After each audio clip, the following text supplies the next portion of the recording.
Salam fisioterapi, selamat datang di channel kami dan terima kasih juga sudah menyaksikan video kami.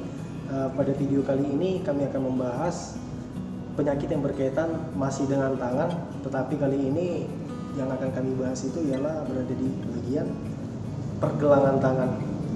Jadi biasanya penyakit ini itu nama kerennya itu ialah De Quervain syndrome. De Quervain syndrome itu apa sih? De Quervain syndrome itu ialah peradangan tendon yang di bagian sekitar pergelangan tangan. Jadi sebelum kita membahas penyakitnya, kita akan membahas beberapa pembahasan dasar atau mungkin gambaran bagaimana sih kenapa sih bisa terjadi penyakit itu juga. Tidak sendiri, saya juga akan bersama dengan teman saya di sini untuk membahas hal itu dan juga untuk memperagakan bagaimana sih pemeriksaan yang bisa dilakukan untuk memeriksa penyakit tersebut. Mari Bang. Oke, jadi saya dengan teman saya di sini akan berbagi informasi seputar tentang penyakit De Quervain syndrome ya Bang ya. Jadi pembahasan sekilas atau secara singkat De Quervain syndrome ini biasanya banyak diderita bukan hanya yang tua saja ya Bang ya. Jadi bisa juga diderita oleh anak-anak ataupun masa-masa masih sekolah. Kenapa? Karena biasanya penyakit ini itu berhubungan dengan tangan dan biasanya orang-orang yang sering menggunakan tangan atau beraktivitas dengan tangan yang terlalu berlebih cenderung dominan untuk terkena penyakit ini. Contohnya anak-anak zaman sekarang yang sering main HP, sering menggunakan jari-jari main HP, kemudian ada juga mungkin aktivitas yang suka misalnya seperti memencet namanya, atau mungkin menggenggam-genggam dan juga lain-lain. Tetapi selain dari aktivitas tersebut, penyakit ini itu bisa juga ditimbulkan karena adanya cedera. Cedera yang dimaksud dari sini itu karena adanya benturan ya Bang, karena adanya benturan.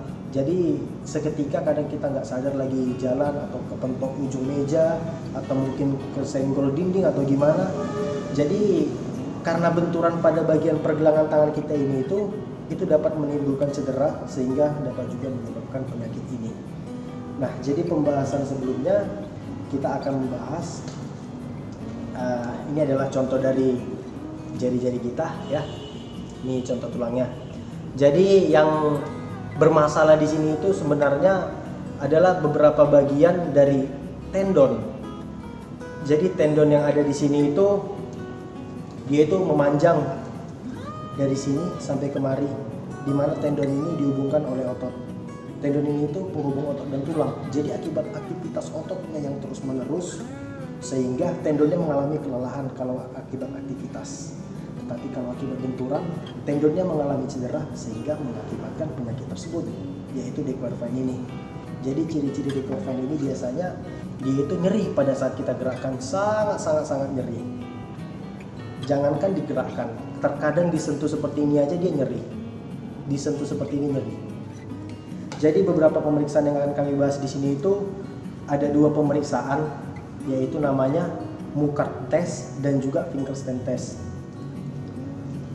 Jadi otot-otot yang ada di sini itu otot-otot yang di sini itu ada otot abductor pollicis longus dan juga otot extensor pollicis brevis. Adapun otot-otot ini itu berasal dari bagian pergelangan tangan kita, yaitu agak ke atas dikit. Jadi dari bagian sini kemari dia menjalar kemari sampai kemari. Akibat aktivitas pergerakan kita yang seperti ini sering mengetik atau mungkin menggenggam, itu mengakibatkan otot kita itu bekerja berlebihan sehingga dapat menyebabkan rasa sakit. Nah, untuk pemeriksaan yang pertama kita dapat mencontohkan sebagai berikut. Yang pertama pemeriksaan itu adalah namanya Muckart test. Muckart test itu ialah pemeriksaan yang biasa digunakan untuk memeriksa selain dari peradangan pada tendon, itu juga dapat memeriksa terkait sendi, yaitu sendi apa? Sendi yang di bagian pergelangan tangan ini.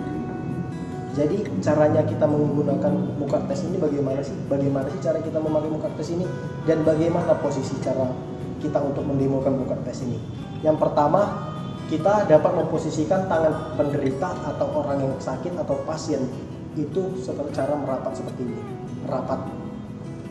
Nah, Posisi rapat ini dalam keadaan lurus. Dalam keadaan lurus seperti ini, kita menginstruksikan kepada pasien untuk menggerakkan telapak tangannya ke arah kelingking, untuk menggerakkan ke arah kelingking. Yuk gerakin. Nah, jadi pada saat menggerakkan ke arah kelingking seperti ini, nah ini posisi normal. Jadi muka tes itu harus rapat, kemudian gerakin ke arah kelingking. Pada saat menggerakkan ke arah kelingking, di bagian pergelangan tangan ini atau styloid radius, bagian ujung ini yang nonjol, ini itu biasanya ada rasa sakit. Nah, jadi tes ini bisa positif untuk menegakkan diagnosa terhadap penyakit De Quervain ini. Ini salah satu tesnya. Tetapi dalam kasus lain, nyeri pada saat tes ini itu bisa mengindikasikan adanya gangguan dari persendian. Gangguan dari persendian itu terkadang adanya bunyi seperti kretek-kretek terasa di situ. Nah, jadi bunyi seperti itu ada namanya itu krepitasi. Jadi bunyi seperti itu mengisyaratkan juga ada gangguan dari bagian ujung-ujung sendinya. Jadi bukan hanya masalah tendon aja, tetapi dari ujung sendi, yaitu osteoartritis. Jadi untuk pemeriksaan spesifiknya lagi, sekiranya terjadi seperti itu, ada bunyi-bunyi, kita jika ingin mengetahui lebih spesifik lagi, kita bisa menggunakan foto ronsen untuk melihat dari kondisi tulangnya, apakah mungkin kartilagnya sudah menipis atau mungkin sendi-sendinya sudah mulai merapat sehingga menyebabkan bunyi seperti itu. Itu adalah tes yang pertama, Mukhar tes ya. Jadi pertama dirapatkan, kemudian dibawa ke arah kelingking. Oke. Kemudian yang kedua itu tes yang paling umum dan paling sering digunakan oleh fisioterapi, yaitu adalah Finkelstein test. Jadi Finkelstein test ini adalah salah satu tes-tes yang paling sederhana yang bisa gampang diingat dan juga paling sering dibuat terkait ada sakit di bagian pergelangan tangan atau De Quervain ini. Jadi cara Finkelstein test itu gimana sih? Caranya itu ialah kita meluruskan pergelangan tangan, kemudian genggam jempolnya, ya, jempolnya digenggam. Nah, pada posisi seperti ini kita opsi untuk menggunakan Finkelstein itu ada dua opsi. Yang pertama secara pasif atau kita gerakin sendiri, kemudian secara aktif kita suruh pasien yang menggerakkan sendiri. Jadi secara pasif kita buat, oke, relax bang, kita gerakin sendiri. Jadi kita gerakin, kita tanya, ada nggak sakit? Nggak ada ya. Nah, kita gerakin ini adalah secara pasif. Ini kalau misalnya pasiennya positif, itu biasanya sudah sangat merasa nyeri pada saat kita gerakin pasif seperti ini. Nah, kalau berikutnya secara aktif, kita suruh pasiennya sendiri atau orang yang penderitanya kita suruh untuk menggerakin sendiri. Jadi genggam, oke, gerakin ke bawah bang, ke arah kelingking, turunkan. Ada sakit bang? Nggak ada ya. Jadi itu adalah secara aktif memeriksa kepada pasien. Jadi secara pasif kita gerakin sendiri, secara aktif kita gerakin lagi, kita suruh dia menggerakin sendiri. Jadi posisi seperti ini dinamakan Finkelstein test. Jadi sudah ada dua tes yang kita pelajarin, dan biasanya pada Finkelstein test ini juga bisa terdapat adanya bunyi krepitasi seperti kretek kretek kretek kretek kretek. Jadi beberapa indikasi karena ada bunyinya itu bisa saja itu bukan karena De Quervain-nya, bukan karena peradangan tendonnya, tetapi itu bisa saja karena tulangnya, sama seperti muka tes yang pertama. Tapi yang paling spesifik sih kita dapat mempalpasi atau meraba atau merasakan di bagian ini ada nyeri, itu udah termasuk positif sih sebenarnya. Sudah kurang lebih 90% udah menegakkan ya bang ya. Dari dua tes itu yang paling simpel, paling mudah, paling gampang untuk diingat.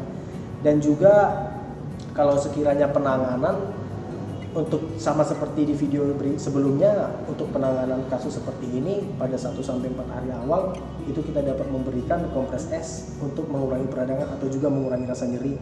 Untuk minggu-minggu berikutnya, minggu pertama lebih dari 4 hari atau mungkin minggu kedua, minggu ketiga kita dapat mengompres dengan air hangat. Dengan catatan apabila terjadi ada nyeri, bengkak dan juga ada terasa hangat pada bagian bagian pergelangan tangan ini, itu kita dapat menggunakan kompres es untuk meminimalisir nyeri dan juga mengurangi dari inflamasi itu. Jadi sekedar teman-teman tahu, inflamasi itu adalah akibat dari peradangan atau aktivitas yang berlebihan. Jadi itu beberapa sih materi yang bisa kita bagi terhadap teman-teman. Ada 2 pemeriksaan dan juga ada penanganan. Nah, jadi sekiranya apabila merasakan hal seperti itu, istirahatkan untuk sementara tangannya. Istirahatkan, hindari untuk mengangkat-angkat atau hindari mungkin untuk menggenggam-genggam. Jangan merasa aku bisa, jangan. Karena sekiranya dibiarkan makin lama ya makin berat. Itu bisa aja sampai berbulan-bulan atau mungkin bahkan tahunan kalau misalnya penderitanya ini nggak disiplin untuk hal-hal sederhana untuk istirahat seperti tadi. Jadi buat teman-teman atau keluarga teman-teman yang ada sekiranya teman-teman ketahui hal-hal seperti itu, segera sarankan untuk kunjungi klinik fisioterapi terdekat dan juga rumah sakit terdekat untuk mendapatkan penanganan yang lebih lanjut. Dan juga semoga kiranya video ini dapat bermanfaat buat teman-teman sekalian, kiranya dapat membantu. Terima kasih sudah menyaksikan video ini. Salam fisioterapi.